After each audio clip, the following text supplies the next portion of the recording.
Hey gut feeler friend, today we're going to talk about kefir. I've got a lot of questions. Is kefir, milk kefir, water kefir, is this good for my digestion, for the probiotics, the good gut bacteria? I want to improve my constipation. Should I use kefir? If you want the short answer, absolutely not.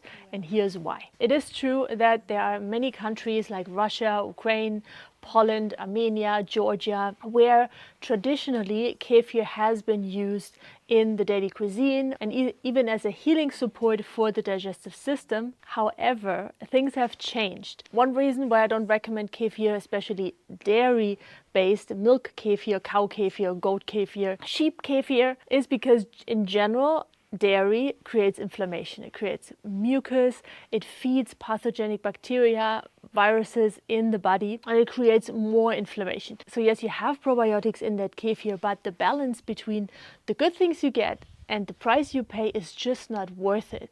And centuries ago, we had less viruses, we had less resistant strains of streptococcus. All these superbugs that were created in hospitals and through the pesticides and the chemicals we're using in everyday new strains of bacteria and viruses, they are born daily. So the 100-year-old grandmother didn't have the same problem. For them, milk products and kefir, they have been part of their survival and it worked for them.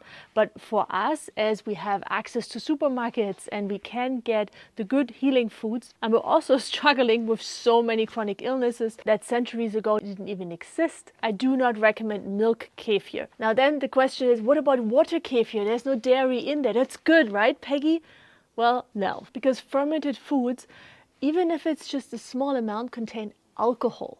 Alcohol is the #1 neurotoxin for your digestive system and for your liver, meaning when you have even just a tiny bit of alcohol in your system, the liver goes into ding, ding, ding, ding, ding, ding, ding, emergency mode and focuses 100% only on getting the alcohol neutralized. So it doesn't affect your brain, it doesn't affect your nervous system. That's also one reason why I don't recommend any tinctures that contain alcohol in general. And the second reason why water kefir is not recommended is because yes, you get probiotics in, but they are very selected ones. This is not what your whole microbiome looks like. So you create an imbalance between yeast, the millions of bacteria that you have in your gut, way better. And third, fermented foods are thriving on decaying matter. It's not a natural fresh food.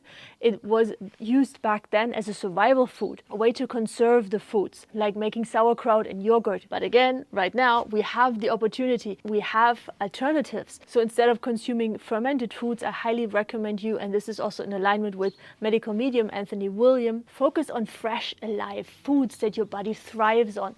You can do healing juices, celery juice, cucumber juice. Get the raw sprouts in. Either buy fresh raw sprouts like alfalfa, broccoli sprouts, sunflower seed sprouts. You can even do them at home. I like to do it in the winter, especially when the greens from outside are not so available.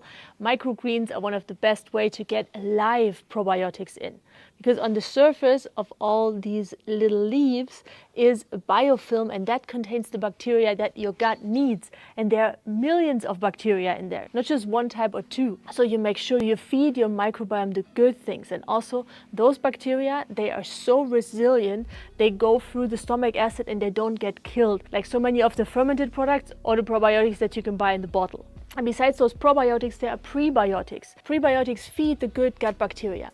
For example, raw carrots. Any fiber-rich foods, natural foods, plant-based that you can find are good for your microbiome because they are basically a huge buffet for all the good bacteria to select what they need and to thrive. All right, hope that was helpful. If you want to learn more, link your video here, and also more simple tips in the gut healing cheat sheet that I'm linking you up here is for free, that you can download and print it on your fridge with 6 simple things that you can do right now for your digestion.